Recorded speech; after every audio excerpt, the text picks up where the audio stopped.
Chers compatriotes, mesdames et messieurs, bonsoir et bienvenue en notre ambassade. La soirée organisée aujourd'hui est en l'honneur de la tournée du pasteur Daniel Molunda Ngoy, président de la CENI. Lors de ce périple, le pasteur a souhaité rencontrer la communauté congolaise ainsi que la presse internationale. Pour ce qui est de la presse, ce fut le cas ce matin, où il a pu conférer très longuement avec différents domaines de presse belges et internationaux. Et donc ce soir, il voulait absolument rencontrer la diaspora congolaise afin de lui faire l'état des lieux de la préparation des élections législatives et présidentielles du 28 novembre prochain. À ses côtés, vous avez le vice-président de la CENI, M. Jacques Njoli, qui est membre de l'opposition, que vous voyez à l'extrême gauche, qui n'est pas membre de l'opposition. Ce que je voulais dire, c'était pour souligner le caractère pluraliste de la CENI. Et puis, bien entendu, ici présent, l'excellent monsieur l'ambassadeur Henri Mova-Sakani, à qui je vais laisser la parole, comme en guise d'introduction, avant de laisser la parole au président de la CENI, Daniel Molunda Ngoy. Excellence. Mesdames, Messieurs, distingués invités, chers compatriotes, je crois que cet exercice est tout à fait normal, dans la mesure où, depuis plusieurs années, depuis que je suis là du moins, on a eu énormément de demandes de votre part pour qu'il y ait des séances d'explication des différentes autorités responsables d'un certain nombre de secteurs de gestion dans notre pays. Et nous avions plusieurs fois essayé ici ou là de répondre à vos demandes, sans nécessairement vous satisfaire parce qu'on n'a pas toujours l'occasion ni la facilité d'organiser de tels échanges. Dieu merci, la Commission électorale nationale indépendante a accepté de se présenter en Europe pour pouvoir apporter des réponses autorisées, devrais-je dire, en échangeant avec vous sur les questions cruciales que vous vous posez. Pour certains, parce que n'ayant pas le droit d'exercer leur droit civique d'élection ou d'éligibilité. Pour d'autres, les questions sur la double nationalité et un certain nombre d'autres questions qui ont souvent été soulevées lors de nos rencontres. Et lorsque j'en ai discuté avec le pasteur Molunda, il a dit qu'il était tout à fait d'accord de faire un périple dans quelques capitales européennes, de sorte que nous soyons à même d'obtenir des sources autorisées les réponses idoines aux questions que vous vous posez en tant que diaspora. Surtout que dans ce domaine, la rumeur a pris le pouvoir et il y a énormément de contre-vérités qui circulent. Et donc j'ai souhaité que des responsables que vous êtes de la diaspora, vous soyez présents pour poser toutes les questions que vous vous posez ou que vous posent d'autres, afin que les autorités de la CENI nous apportent des réponses pour que nous ayons le même entendement que ceux qui sont au pays. La géographie ne devrait pas être un handicap pour nous. Nous devons profiter de leur présence ici pour nous informer pleinement et correctement. Donc il n'y a pas de sujet tabou. Le fait d'avoir accepté de quitter Kinshasa pour être devant vous est déjà un acte de bonne foi du professeur Jacques Njoli, vice-président de la CENI, et du pasteur Daniel Molunda, ici devant vous. Nous devons apporter la preuve qu'il est possible dans ce pays, qu'il est possible parmi les Congolais de dialoguer et de discuter avec un certain niveau élevé d'intellectualité. Il est souvent retenu de nous l'image d'une certaine violence très rampante et trop voyante, malheureusement, ce qui d'ailleurs de plus en plus commence à définir le Congolais par rapport à nos hôtes belges. Je souhaite donc que nous apportions la preuve contraire, la démonstration qu'il est possible avec les autorités, sans complaisance, sans état d'âme, aborder les questions avec toute la franchise et que l'argument le meilleur l'emporte. Contrairement à ce qui commence à être une certaine habitude en Europe, malheureusement, où de plus en plus le caractère violent, peut-être pour ceux qui ont la nostalgie de n'avoir pas participé à la violence qui avait déferlé sur notre pays les 10 années passées, et peut-être qu'ils veulent leur dose de violence aussi, ou un exutoire d'un mal-être social. Mais je souhaite qu'ici, sans tout cela, malgré ce contexte influent, nous puissions vraiment discuter. Ils sont donc à votre disposition. Je crois que le pasteur Moulouda fera une introduction, peut-être complétée par le professeur Joly, et vous prendrez la parole pour les interroger, pour éventuellement apporter ce que vous croyez être des éléments positifs qui puissent faire en sorte que ces élections se passent convenablement. On a trop invoqué des malédictions sur notre pays, de notre propre part parfois, malheureusement. Je crois qu'aujourd'hui, si vous voulez une évolution positive de ce pays, vous avez le devoir civique de vous informer à la source, d'apporter votre concours pour que les choses aillent mieux. N'invoquez pas des malédictions pour que ce pays aille le plus mal possible, de sorte que vous puissiez en ramasser ce qui en restera le jour que vous aurez la chance d'en avoir la responsabilité. On a trop souffert, nous sommes en train de répartir du bon pied, le pays s'est rebâti et s'est reconstruit même sur le plan psychologique des individus. L'expérience démocratique n'a pas un très grand ancrage historique dans notre pays, et donc, malgré cet tâtonnement, nous sommes tous responsables de cette construction lente mais sage, et si nous nous donnons la chance de capitaliser ces acquis positifs, les deuxièmes élections générales libres et démocratiques organisées par les Congolais pourraient bien se passer, et donc, de proche en proche, on pourrait, à chaque échéance, avoir un étage supérieur dans la qualité de nos joutes électorales, comme dans tous les autres pays du monde. Nous n'avons aucune malédiction sur nous pour que tout se passe mal chez nous, que tout se passe dans la violence ou l'incompréhension ou le manque d'arguments. Je souhaite vraiment qu'à travers des arguments, nous puissions prouver que nous ne sommes pas qu'un tas de chair, nous sommes aussi des cervelles, nous sommes des cerveaux, nous avons l'intellect, nous avons la capacité de penser notre futur, de le construire ensemble, dans la discussion et avec un fair play, de sorte que les arguments des uns et des autres puissent s'entendre. Je crois que c'est le socle sur lequel pourrait se bâtir une vraie démocratie, et j'ai voulu que nous puissions nous permettre cela ici en Europe avec le pasteur Ngoï Moulounda, président de la commission électorale indépendante. Charge très lourde, très difficile, un défi énorme pour tout ce que vous connaissez en termes de chiffres, l'immensité du territoire, le nombre d'électeurs, le défi logistique, et ainsi de suite, mais aussi son adjoint. Et vous connaissez la composition de la CENI voulue par les législateurs congolais pour que toutes les parties, tous les protagonistes y soient représentés pour un temps soit peu avoir la garantie de la neutralité de l'instance organisatrice de nos élections. Et donc, vous avez là ceux qui sont censés vous donner les meilleures réponses qui soient. Et que nous pourrions, nous, si vous terminez votre exercice, amplifier et continuer, faire un suivi, continuer les discussions beaucoup plus tard.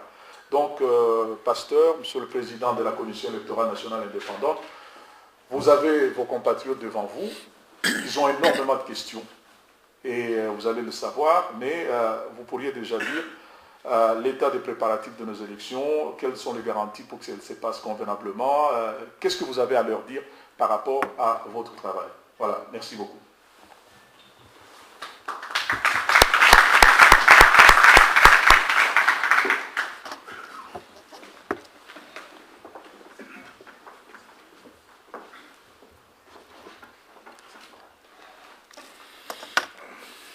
Excellences,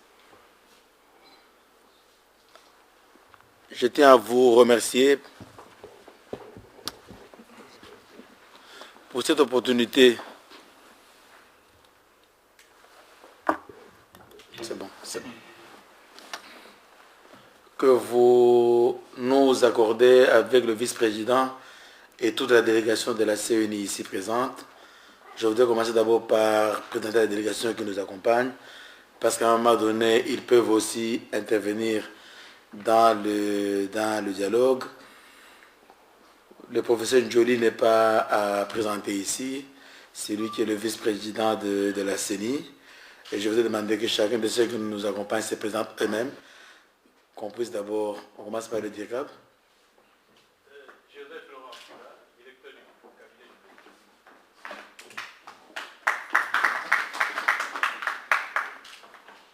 Monsieur Bongo, secrétaire exécutif national adjoint. Maître Moïse, conseiller du président chargé de la gouvernance. Ah bon. C'est le même cabinet.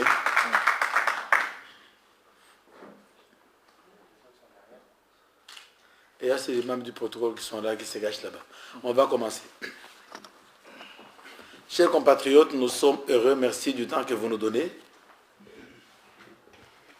C'est des occasions qu'on cherche, mais qu'on n'a pas la grâce d'obtenir. Aujourd'hui, vous nous donnez la chance. Au moment où nous arrivons à un moment historique dans les préparatifs des élections dans notre pays. Le vice-président va me compléter sur certains aspects.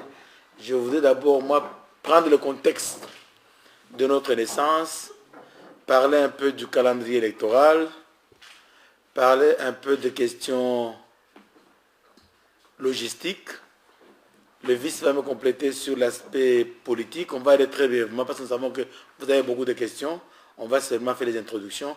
Et puis après, vraiment, nous sommes prêts à échanger avec vous dans toute la franchise. Et il n'y a pas de sujet tabou, qu'on puisse aller, qu'on puisse échanger.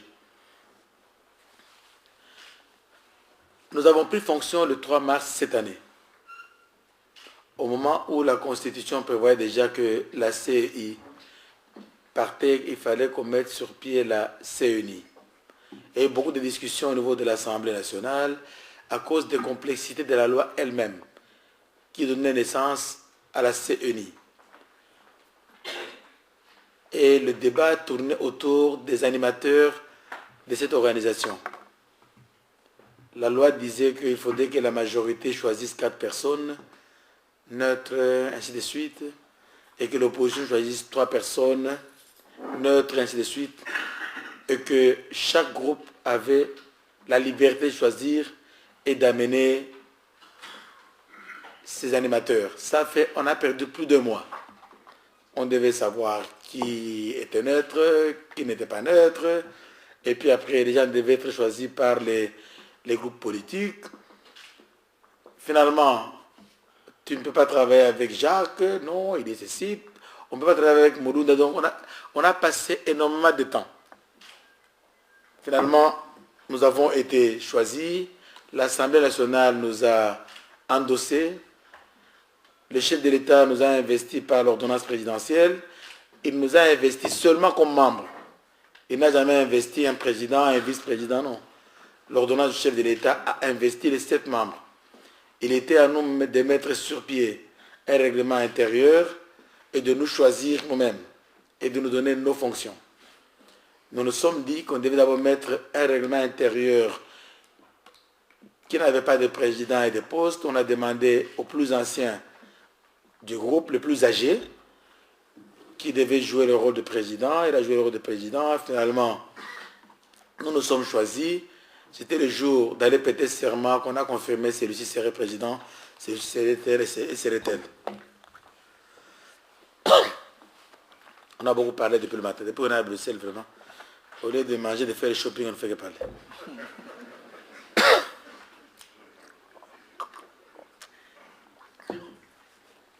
Nous avons commencé le travail. Et nous nous sommes dit, nous devons changer l'image et la méthode de travail. Nous devons dialoguer avec tous les acteurs politiques et particulièrement en commençant par l'opposition. J'ai été le premier à aller faire la visite surprise au doyen Tshisekedi chez lui à la maison et lui présenter mes civilités comme le tout nouveau président de la CENI et lui parler de ma vision de travail. J'ai fait la même chose avec le doyen Gizenga. On est allé à Lubumbashi. Au retour, nous sommes décidés que c'est tout le bureau qui ferait la même chose. Nous sommes allés à Lubumbashi, c'était pour voir comment est-ce qu'on devait débuter le travail. La CEI à l'époque avait laissé un calendrier qui courait. Un calendrier qui avait déjà pris la décision de découpler les élections présidentielles des élections législatives nationales.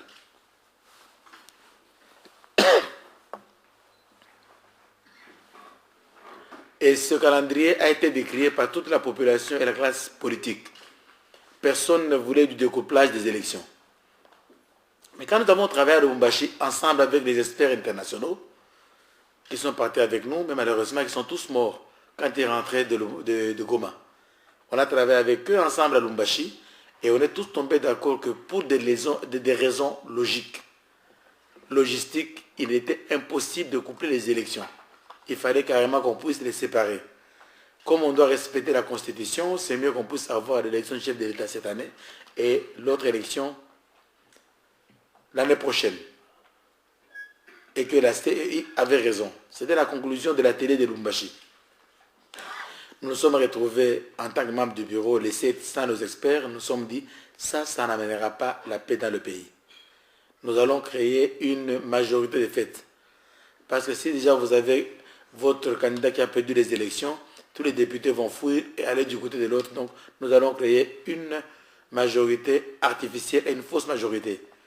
Nous nous sommes dit qu'il était important qu'on puisse penser à un calendrier qui grouperait les deux scrutins. Nous avons étudié le calendrier, on a travaillé de nous-mêmes à l'insu de nos partenaires internationaux.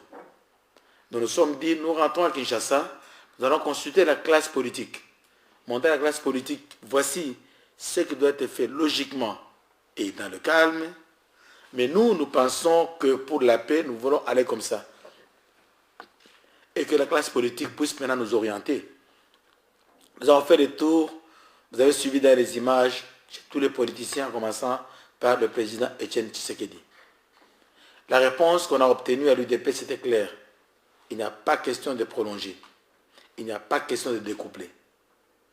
On doit avoir des élections ensemble et vous devez produire un calendrier qui doit respecter la Constitution. Dépasser le 6, c'est l'apocalypse. Le chef de l'État actuel, il est partant et le 6, c'est fini. Donc, donnez-nous un calendrier qui doit respecter la Constitution. Malgré les problèmes logistiques qu'on a posés, je me rappelle, j'ai répondu à quelqu'un là-bas, ne nous mettez pas dos au mur. Parce que si vous nous mettez dos au mur, nous allons découpler. Si vous découplez, vous allez créer la crise sociale dans le pays. Vous le couplez, mais débrouillez-vous, donnez-nous un calendrier qui réponde à la Constitution. Et c'était la même chanson chez tous les acteurs politiques. Nous avons montré les difficultés qu'on aurait à rencontrer et presque l'impossibilité de les surmonter. Non? Et surtout, les gens interprétaient l'article 71 de la Constitution qui disait que 90 jours avant l'expiration du mandat du président en exercice, il fallait que la CENI convoque l'élection. Alors, déjà pointé, là, vous devez respecter. Vous devez respecter. Nous nous sommes retirés. Nous nous sommes dit qu'on avait un problème. On devait à tout prix trouver un calendrier qui répondrait aux attentes de la population et aux exigences de la classe politique congolaise. C'est comme ça que nous nous sommes réunis. On a fait tous les calculs possibles et nous sommes tombés au 28 novembre pour l'élection présidentielle et législative combinée. Et nous sommes tombés, nous nous sommes dit le 6 décembre, ils doivent connaître leur président, c'est leur demande, c'est leur exigence. Nous devons travailler de telle manière que le 28 novembre, on a l'élection et le 6, on annonce les résultats provisoires. Mais comment le faire? Le pays est si grand. L'année passée, il fallait plus d'un mois. On doit ramasser les données, on doit collecter les données. Comment le faire? On prendra immédiatement la décision de moderniser la télécommunication, de nous acquérir notre propre système de transmission par VSAT. Parce que nous disons que si nous transmettons les résultats par VSAT, on peut dès le soir commencer à pouvoir communiquer les résultats. Et il nous faut trouver à peu près 14 ou 15 millions de dollars américains qui n'étaient pas prévus dans le budget. Premier dérapage financier. De deux, notre décision était de diminuer les distances pour que les gens qui qui vont pour le vote ne puissent pas parcourir 40-50 km pour aller voter. Parce qu'étude faite, nous avons conclu que s'il y avait beaucoup de gens qui ne se sont pas présentés aux urnes la fois passée, c'était parce que les distances étaient tout simplement trop longues. Parce que nous-mêmes, on était observateurs et on a vécu ça. Et nous nous sommes dit, non, nous devons diminuer les distances. Mais on a compris que dans beaucoup d'endroits, il n'y avait pas d'école, pas d'infrastructure. Donc, comme conséquence, il fallait qu'on puisse trouver des infrastructures. Nous nous sommes décidés de commander les bâches, les tentes en Afrique du Sud, afin qu'on puisse placer les tentes à des distances. Voilà les deux premières décisions qu'on avait prises depuis quand on est rentré à Kinshasa. Et nous avons annoncé le calendrier. En annonçant le calendrier, il y avait une clause qui était facile. Les gens pensaient que l'interprétation était que 90 jours avant, il faut convoquer l'électorat. Donc on doit inviter les gens. Ce n'est pas organiser l'élection. C'est là où la classe politique n'a pas bien analysé. On a donné à nos juristes, on dit que convoquer, donc c'est appeler à candidature. C'est appeler les gens à amener leur candidature. Donc 90 jours, nous devons absolument inviter les gens à déposer les candidatures. Et c'est comme ça qu'on a fait le calendrier et on a démontré ça. Les gens étaient tout à fait calmes. Ils ont compris que juridiquement, légalement, on était dans le bon et que leur exigence juridique ne nous contraignait plus. Donc nous avons surmonté ça. Et nous nous sommes maintenant à travailler. D'abord, on devait compléter le fichier électoral. La CEI avait enrôlé seulement dans le Maniema et dans le Bas-Congo. Il y a 9 provinces qui restaient. Et ils ont fait partiellement Kinshasa. Et Kinshasa devait être refait parce qu'il y avait les informations qui manquaient dans la base de données. Nous nous sommes dit que nous devions courir pour terminer l'enrôlement à temps, afin de convoquer l'électorat dans le délai. Nous nous sommes mis à la tâche. Les machines étaient vétustes. La plupart des machines utilisées en 2006. Donc qu'est-ce qu'il fallait? Nous sommes encore repartis vers le gouvernement pour demander qu'on nous achète encore d'autres machines de ZTCC à Bruxelles. Le gouvernement nous a sorti 5 millions de dollars et a financé l'acquisition de 1500 nouvelles machines qui sont arrivées pour renforcer les vieilles machines. Ça ne suffisait pas. Et c'est ZTS qui nous informera que non, la République togolaise est aussi notre cliente. Elle a acheté des machines l'année passée chez nous. En coopération Sud-Sud, vous pouvez aussi négocier pour aller emprunter les machines du Togo afin de vouloir renforcer votre système informatique et d'enrôlement, comme vous n'avez pas assez de temps. C'est comme ça que vous avez appris, je suis allé au Togo, négocier pour avoir leur machine. Parce qu'en 2005-2006, quand eux avaient l'élection, il n'y avait pas de machine. C'est la RDC qui a fait un prêt au Togo de nos machines et qui sont rentrés totalement bousillés. Et nous nous sommes dit, écoute, ils ont de nouvelles machines. Ils avaient déjà emprunté nos machines, allons prêter chez eux. Et c'est comme ça que le bureau a décidé. Nous sommes partis au Togo. Nous avons obtenu 1000 machines qui sont venues pour renforcer notre système informatique. Tout ça pour gagner le temps et arriver à enrôler les gens. Nous avons enrôlé. On a terminé toutes les provinces. On a eu 32 millions, 100 et quelques mille enrôlés. Il fallait maintenant nettoyer les fichiers électoraux. D'abord, on a connu la première difficulté pendant l'enrôlement. La loi prévoit qu'il y ait les témoins des partis politiques dans tous les bureaux d'enrôlement afin de s'assurer qu'il n'y a pas d'enfants qui sont enrôlés, qu'il n'y a pas de militaires qui sont enrôlés, et que la loi nous a obligés chaque matin d'afficher au bureau les enrôlés de la veille.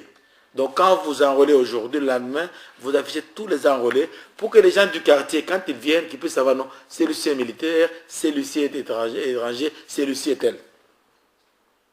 Le constat que nous avons eu est que dans presque 90% des cas, il n'y avait pas de témoins de partis politiques dans les bureaux.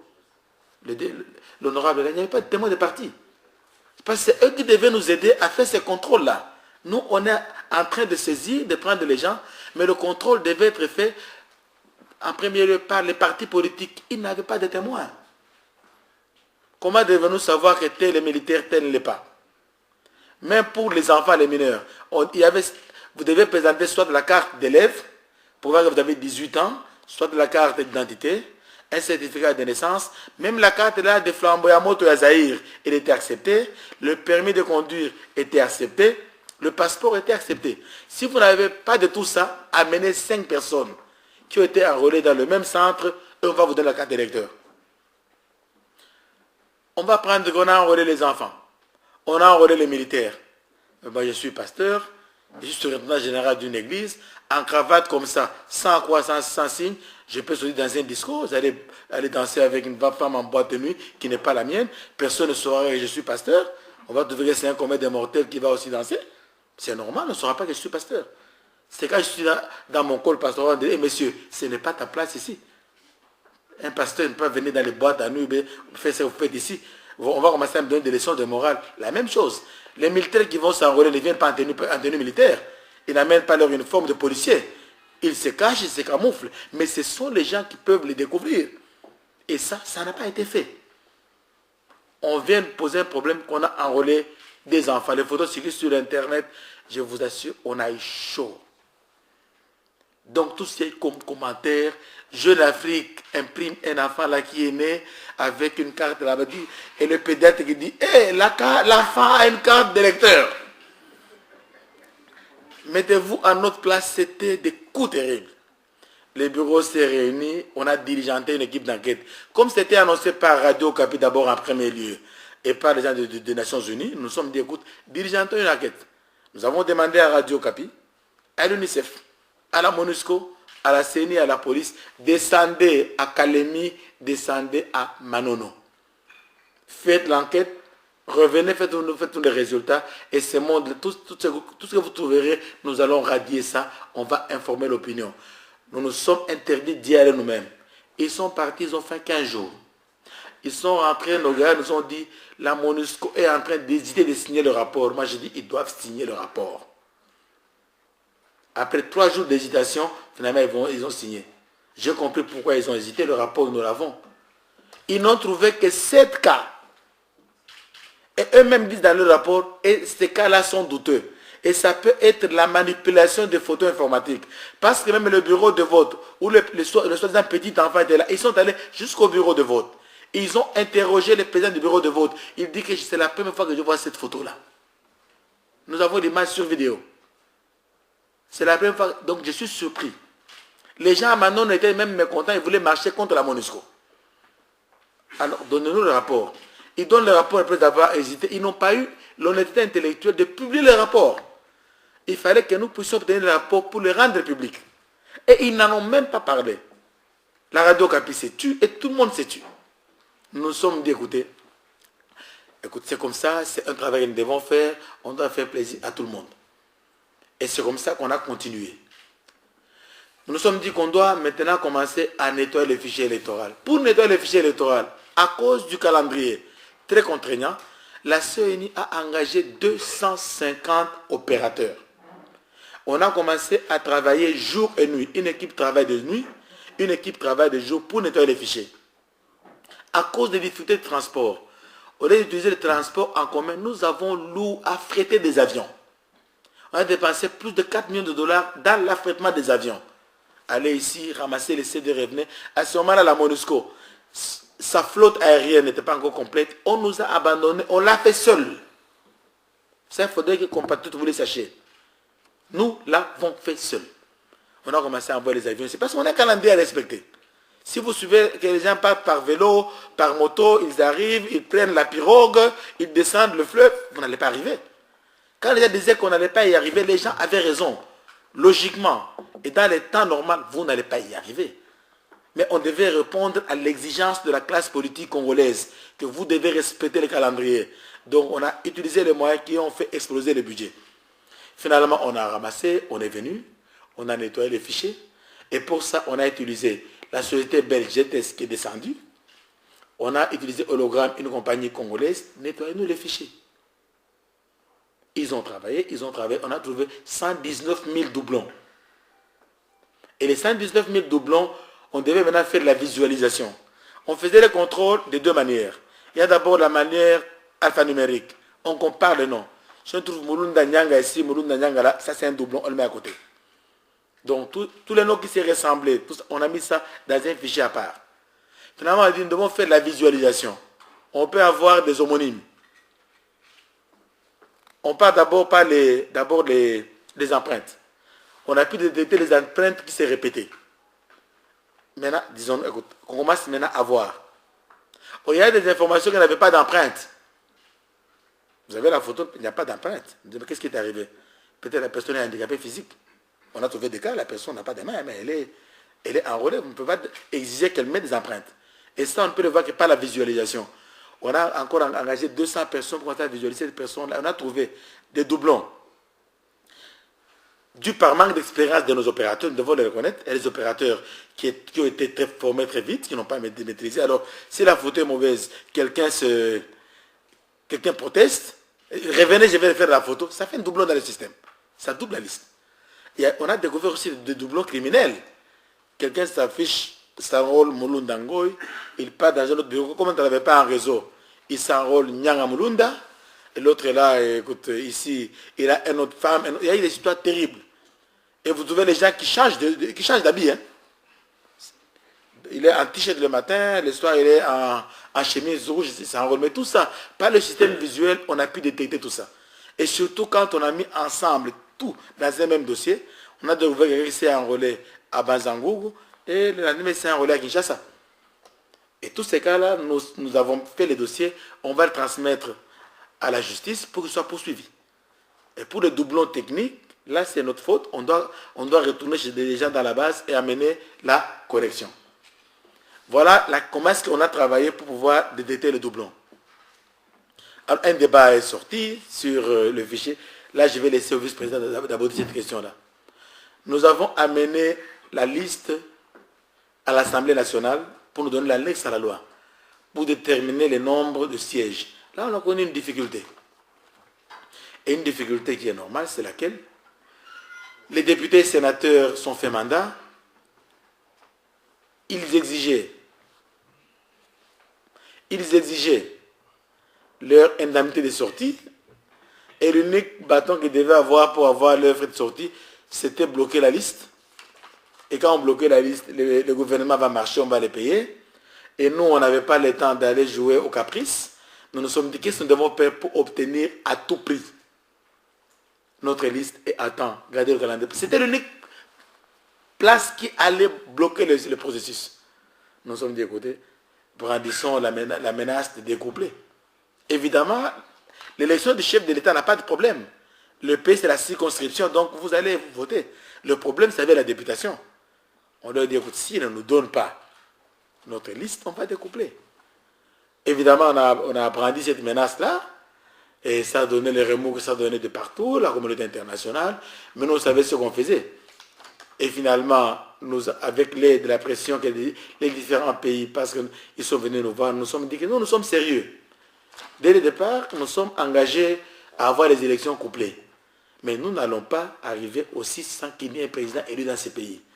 Donc si les députés veulent, et les sénateurs, qu'on puisse avoir des élections couplées, nous les supplions de nous donner la liste à temps. Mais s'ils ne veulent pas, nous on découple. On a trouvé qu'on était sérieux, il y a eu des pressions de la communauté internationale, le gouvernement belge, le gouvernement américain. Donc tout le monde a fait pression.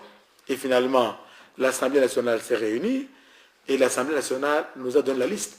Finalement, ils étaient fâchés contre nous et particulièrement contre moi parce que je n'ai pas utilisé les tons politiques, j'ai utilisé, on dirait que j'étais à la chair, j'ai confondu les pays à la chair, là, au pasteur dénonce les péchés. Alors j'ai vu que tous étaient fâchés contre moi.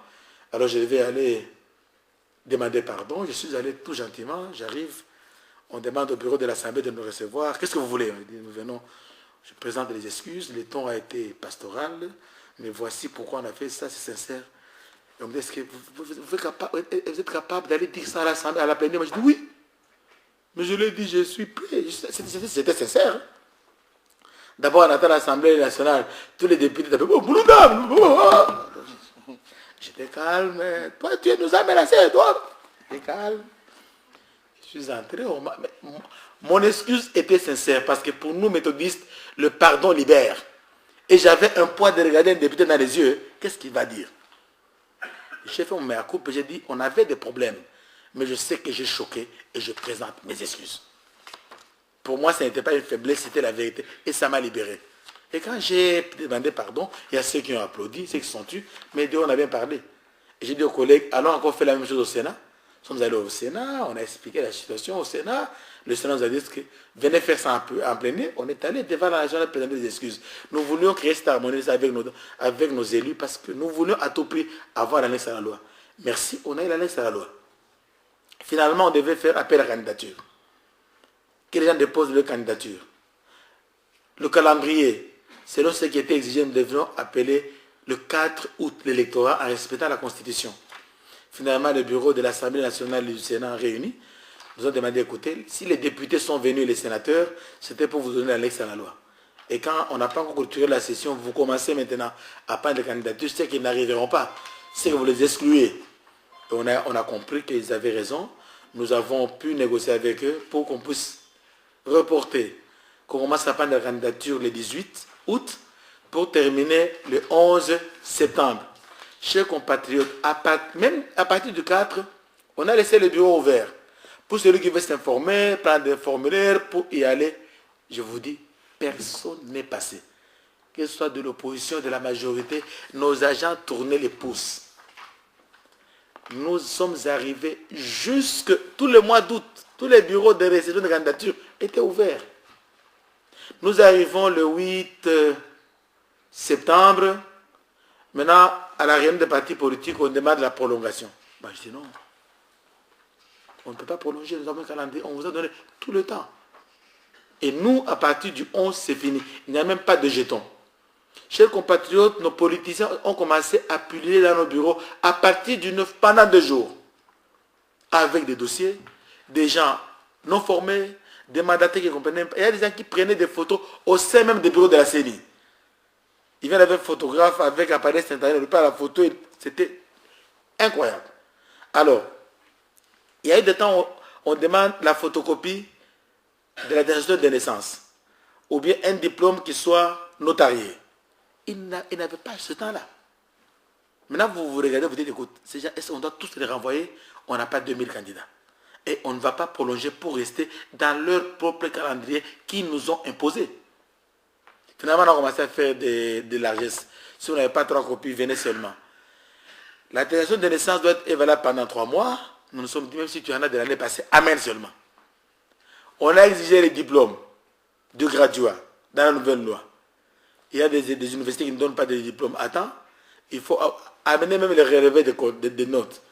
Allez notarier ça. N'allez même pas seulement à l'hôtel de ville, vous allez dans n'importe quel parquet, dans n'importe quel endroit qui vient cacher de l'État. On a pris beaucoup de mesures d'assouplissement qui violaient presque la loi pour permettre aux gens de poser leur candidature. On n'a même pas respecté le temps de programmer les résultats. Heureusement pour les présidentielles, nous avons accepté au niveau de la CENI 11 candidatures. Nous en avons rejeté une parce qu'un compatriote qui venait d'ici, qui avait ces documents en ordre, mais il manquait la preuve de paiement d'argent. Nous avons dit qu'on compatriote, écoute, il n'y a pas les 50 000 $ dedans. Il dit qu'il a fait le transfert par Swift Code. Il dit, ok, le Swift, il est bon, mais on doit avoir les preuves que l'argent est tombé pour qu'on prenne la candidature. Nous savons que quand on envoie l'argent de l'Europe vers l'Afrique, c'est un jour, hein, mais pas transfert. C'est quand l'argent vient de nous qui peut faire 72 heures. On a attendu jusqu'à ce qu'on a clôturé. Et on lui a remis tout bonnement son dossier. Finalement, comme la loi le permet, il est allé à la Cour suprême pour porter plainte que la CENI pour pouvoir faire intégrer son dossier. Finalement, on apprendra qu'il y en avait 3 autres. Un autre, dans sa plainte, dira qu'il avait sa caution à Brazzaville et que la police lui a interdit de traverser à Brazzaville pour prendre de l'argent. Nous voulons un dossier qui soit complet. Et un autre qu'on n'a pas compris, finalement, on a attendu nous avons programmé la liste le 15 septembre, la liste provisoire des candidats chefs de l'État. Nous en avons annoncé 11, on a rejeté 1, ils sont à la Cour suprême. On veut d'avoir maintenant, quand le vice-président montrait son message, il vient de recevoir le message parce que la Cour avait pris l'affaire en délibéré et devait statuer aujourd'hui. Et la Cour a rendu son arrêt. Vous êtes les premiers à l'apprendre. Tous les 4 ont été rejetés. Tous les cadres. Donc nous avons 11 candidats président de la République. Dès que nous rentrons, nous allons maintenant confirmer la liste définitive, leur demander de signer le code de bonne conduite et directement passer à la commande des bulletins. Quant à la députation nationale, on vient de clôturer maintenant parce qu'on a connu le retard. C'est une catastrophe. En l'an 2006, on avait 9500 candidats pour 500 sièges. Aujourd'hui, j'ai honte de vous regarder dans les yeux. Nous en avons 17 000, combien 19 700 candidats pour 500 sièges. Le bureau vient de clôturer ce soir la centralisation de toutes les candidatures. Donc, nous posons la question, est-ce qu'on a été trop large ou quoi? Même si ce n'est pas la dépense qu'il y a seulement... Je ne peux pas donner de commentaires là-dessus. Ce que moi je reçois, c'est 19 000. Et nous allons laisser la période de 7 jours de contentieux. Si quelqu'un contredit une candidature, si quelqu'un veut changer, tout ça, il y a 7 jours de contentieux. Je peux avoir mon tableau là.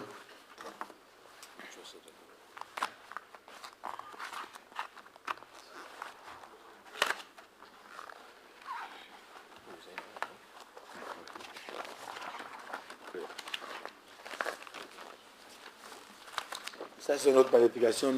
Nous l'appelons schéma critique.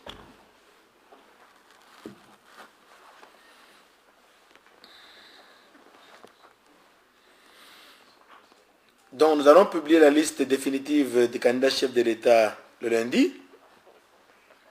Et nous allons laisser maintenant la période des contentieux. Et nous espérons publier la liste définitive des candidats à la députation nationale le 1er. Et directement le 1er, nous allons passer à la commande des bulletins de vote.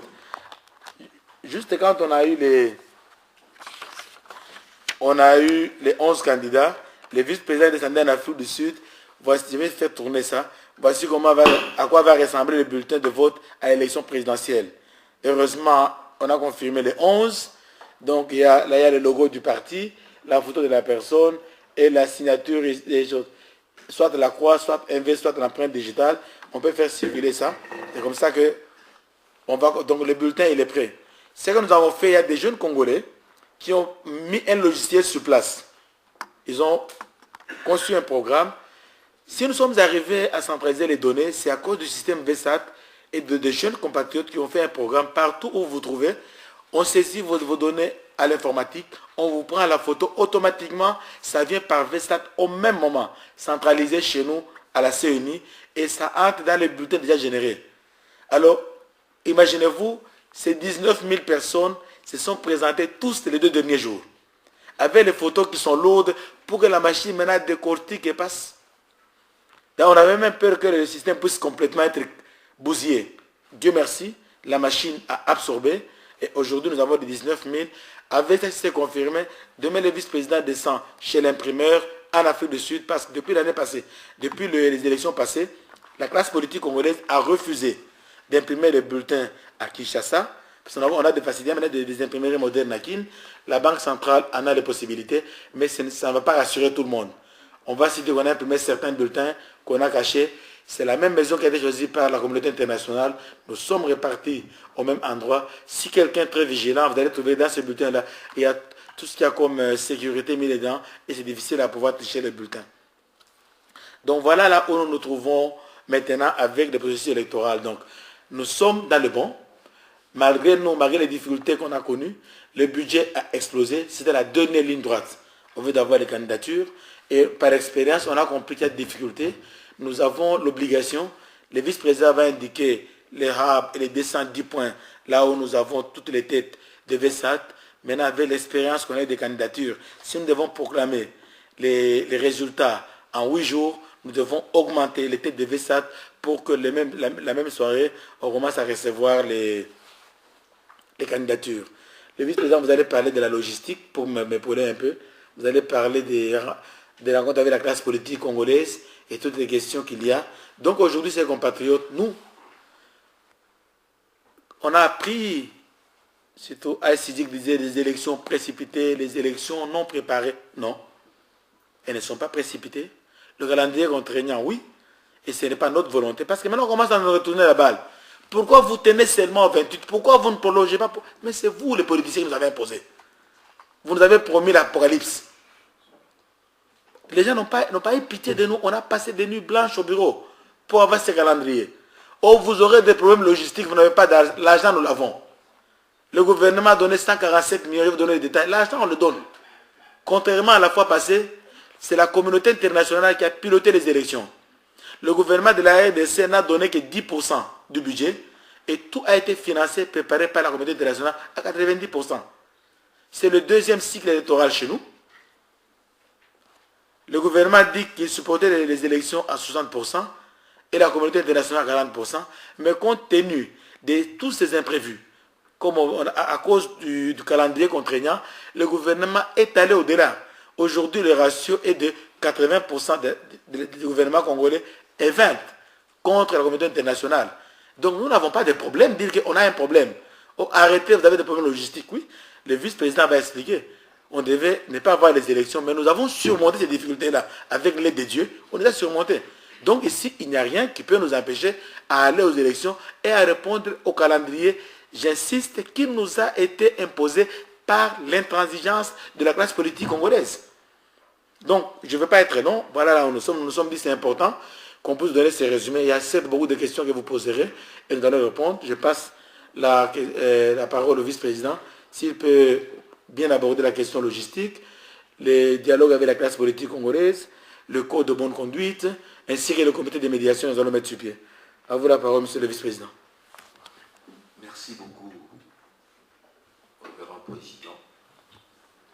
Je vous remercie et je remercie à mon tour l'ambassadeur et toute la mission diplomatique congolaise de Bruxelles pour l'opportunité que cette mission nous offre pour présenter à la communauté les éléments qui entourent le processus électoral de notre pays dans la dimension que vous avez évoquée, Monsieur le Président, la dimension politique et logistique.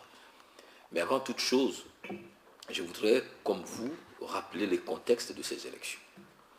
Les élections en République démocratique du Congo ne sont pas comme les élections ailleurs dans les vieilles démocraties.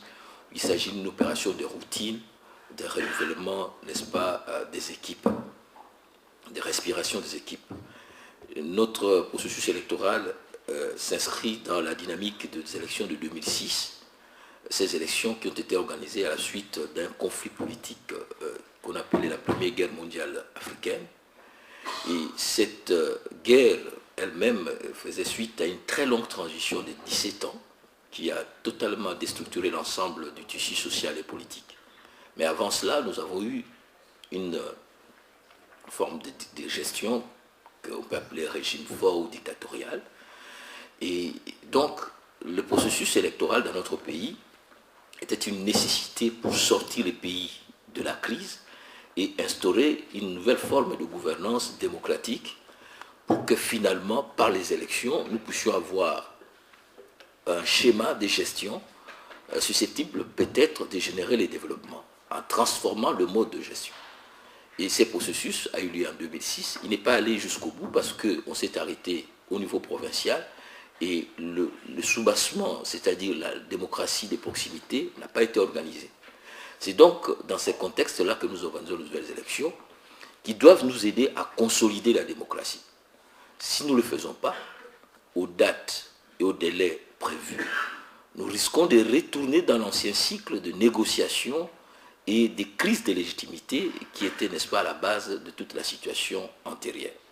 Donc, organiser les élections aujourd'hui, ce n'est pas du snobisme, c'est un devoir pour peut-être consolider, comme je l'ai dit, une gouvernance démocratique avec un président élu, un parlement élu, des parlements nationaux et aussi de parlements locaux et la démocratie locale.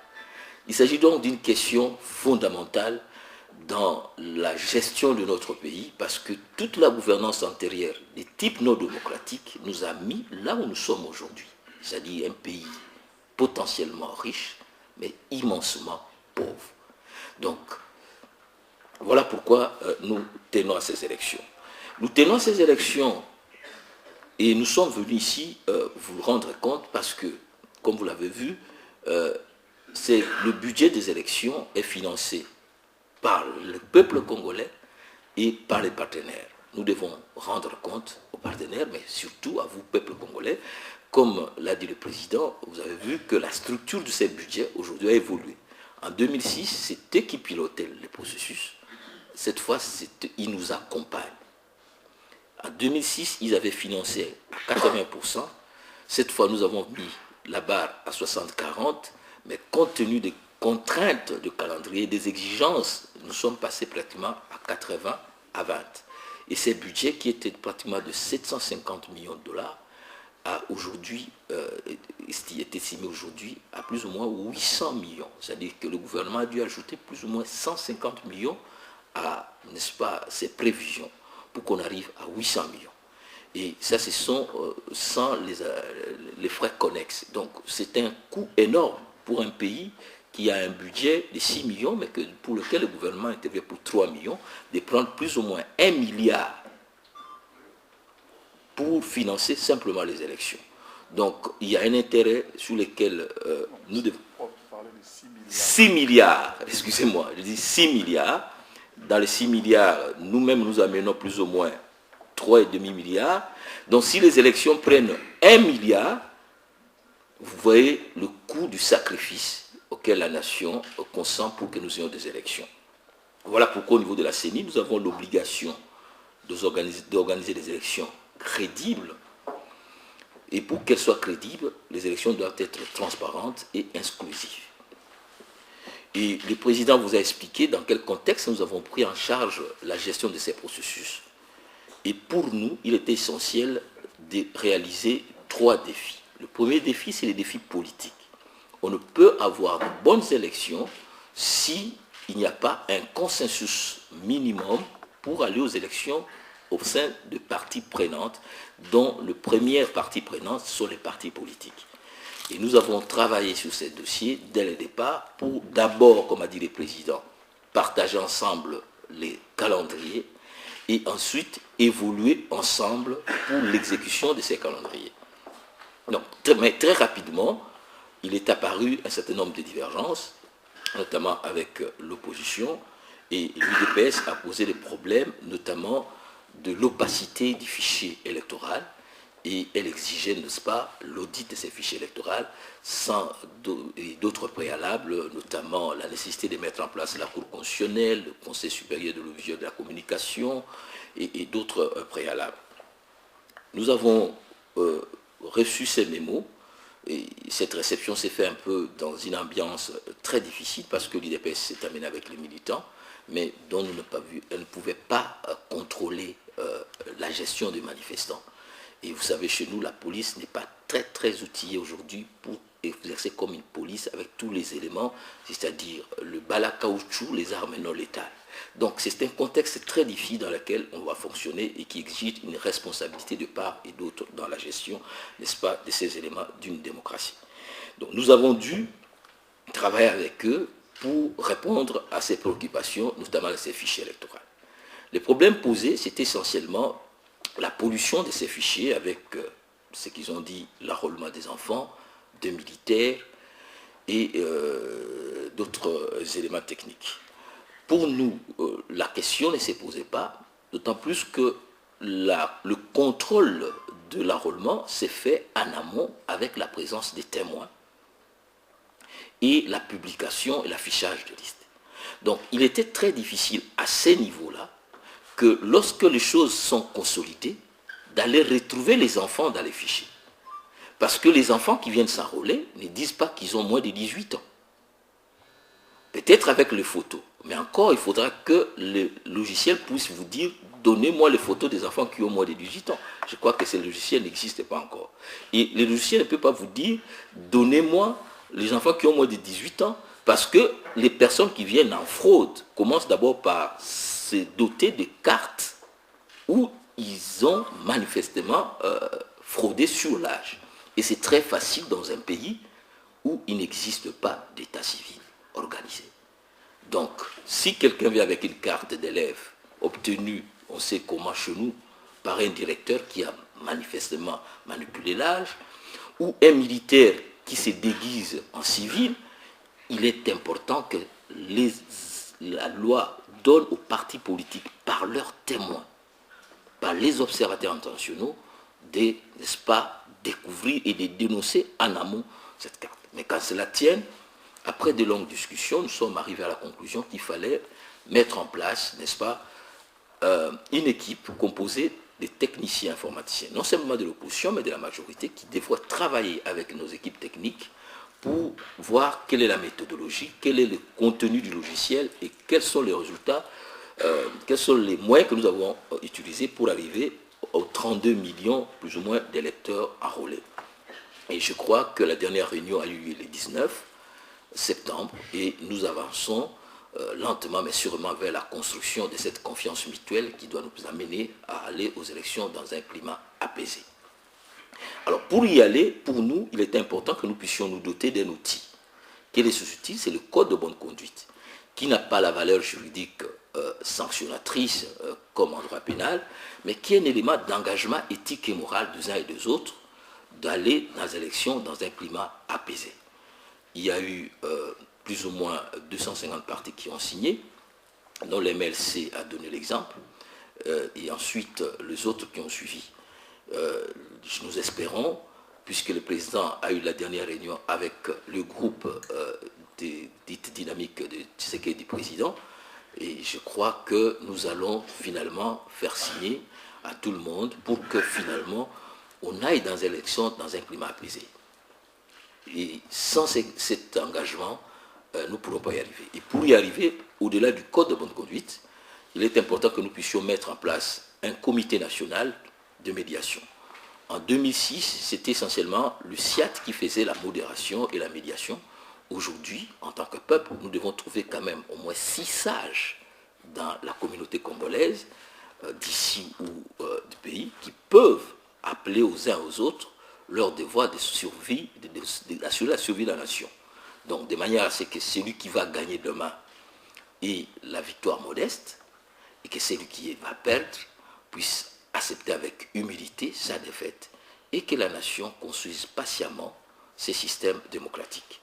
Ce sera le deuxième élection générale qui doivent nous permettre à construire le deuxième cycle. C'est très fragile, mais c'est très important pour notre nation. Voilà, Excellence, Monsieur l'ambassadeur, Président, ce que je peux dire sur le contexte politique. Ceci étant, le contexte politique crée l'environnement. Mais il est important que dans cet environnement, nous puissions avoir les outils techniques et logistiques pour avoir des élections crédibles. Sur le plan technique, je vous ai expliqué qu'au budget initial de l'ensemble des cycles, c'est-à-dire 2011-2013, qui était de plus ou moins 750 millions, le gouvernement a dû ajouter pas moins de 150 millions pour, n'est-ce pas, résoudre le défi technologique d'organisation de ces élections. Il a fallu acheter des VSAT pour réduire les distances de transmission des résultats, mais il a fallu aussi trouver les moyens pour accroître la capacité technique avec l'achat de nouveaux kits d'enrôlement, mais aussi des kits des résultats que nous allons acquérir, de manière à ce que nous puissions avoir très rapidement les données et réduire la durée de la proclamation des résultats. Parce qu'en 2006, on a fait 29 jours. Et c'est pendant ces 29 jours où les esprits s'échauffent. Mais si nous revenons dans les 6 jours et que nous publions par étapes les tendances, ville par ville, eh bien nous y arriverons. Et ça, c'est un défi important dans la transparence de la gestion des élections. La loi électorale actuelle, tirant les leçons de la loi électorale 2006, a complètement décentralisé le processus électoral. Donc la problématique du fichier ne se pose même plus en termes de résultats. C'est-à-dire que les bureaux de vote sont totalement décentralisés. Après le vote, le bureau de vote se transforme en bureau de dépouillement. Les témoins assistent au dépouillement et après, le témoin de parti politique et le bureau signent le PV qui est directement affiché. Et chaque parti politique a le droit d'avoir un PV.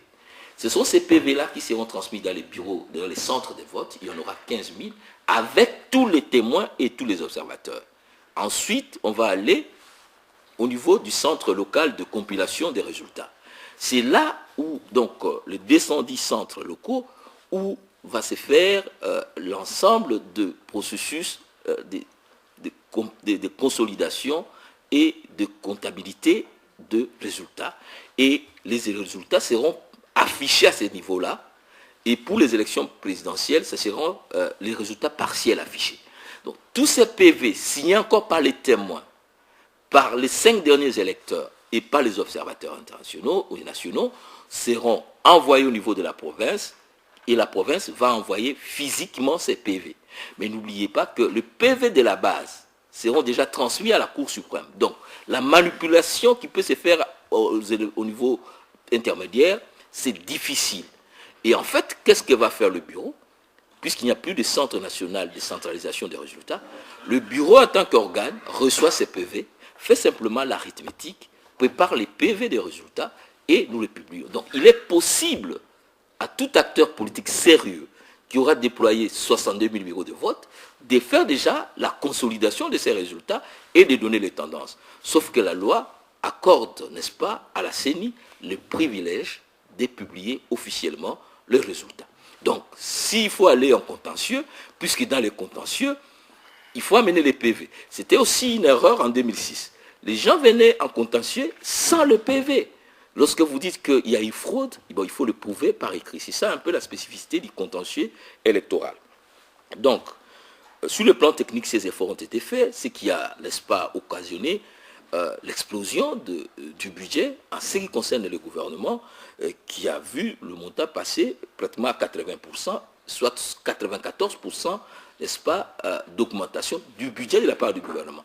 Parce que la communauté internationale a estimé que, ayant déjà planifié les élections et leur parlement ayant déjà voté le budget, ben, ils ne pouvaient pas faire des efforts supplémentaires. Nous remercions la Belgique de nous avoir donné 17 millions d'euros et 3 millions pour les observateurs, ça fait 20 millions. Mais c'est important, le plus grand donateur, c'est la Grande-Bretagne avec 47 millions d'euros. Et ce qui fait que pour l'Union européenne, pour l'ensemble, on arrive à 75 millions d'euros, donc plus ou moins 90 millions de dollars. Mais vous pouvez, je vous donne ça pour apprécier l'effort, n'est-ce pas, qu'a fait la nation pour arriver à ces élections. Alors, sur le plan logistique, c'est un autre défi, après les défis politiques et les défis techniques. Les défis logistiques, c'est cela. Un pays de 2 345 000 m², avec un réseau routier en reconstruction, il y a 2 points où vous ne pouvez même pas aller avec un vélo, mais où tous les citoyens doivent voter. Comment faire dans ces délais aussi courts?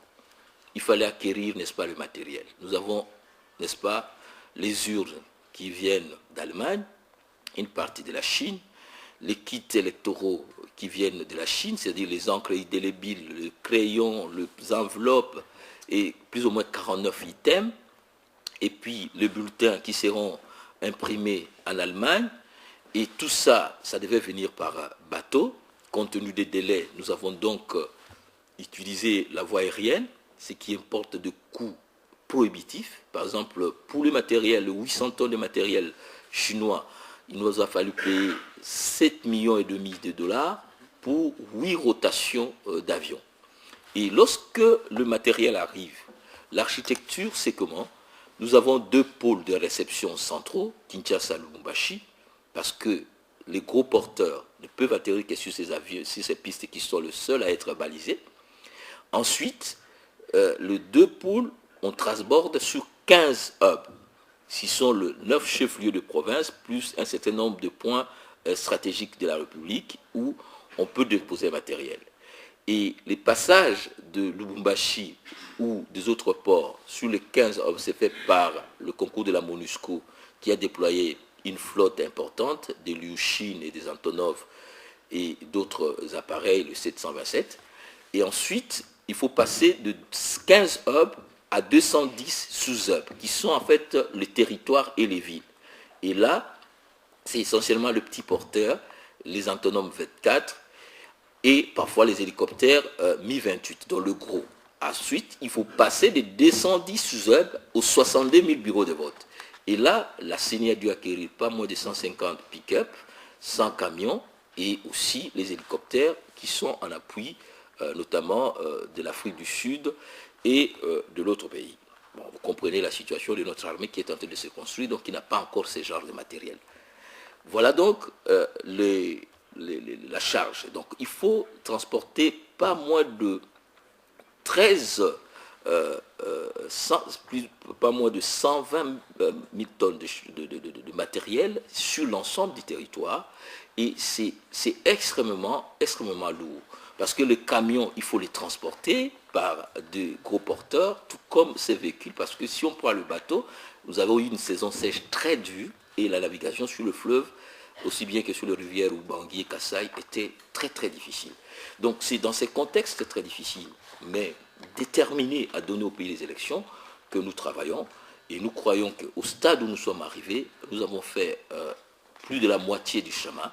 Il reste 70 jours au plan logistique pour tenir, et nous tenons à réaliser ces élections. Après, ça sera, n'est-ce pas, les élections provinciales et surtout les élections municipales, parce que c'est là où doit se construire la vraie démocratie. Voilà, Monsieur l'ambassadeur, Monsieur le Président, quelques éléments que j'avais ajoutés sur ces défis énormes qui nous engagent tous et que nous vous demandons de nous suivre, parce qu'il s'agit, n'est-ce pas, de la reconstruction du Congo, du moins au plan politique. Je vous remercie.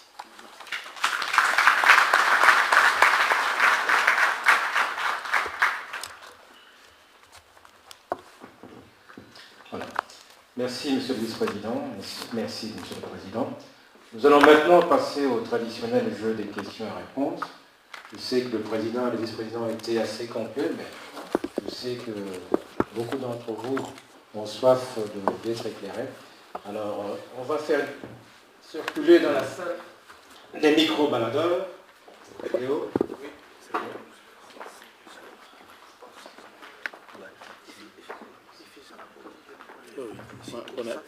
Voilà, je vous demanderai juste une chose pour que le maximum de personnes puissent intervenir. Donc, je voudrais que vous soyez assez bref, ne pas répéter les mêmes questions que celles qui ont déjà été posées, pour que chacun puisse parler et interroger les deux interlocuteurs.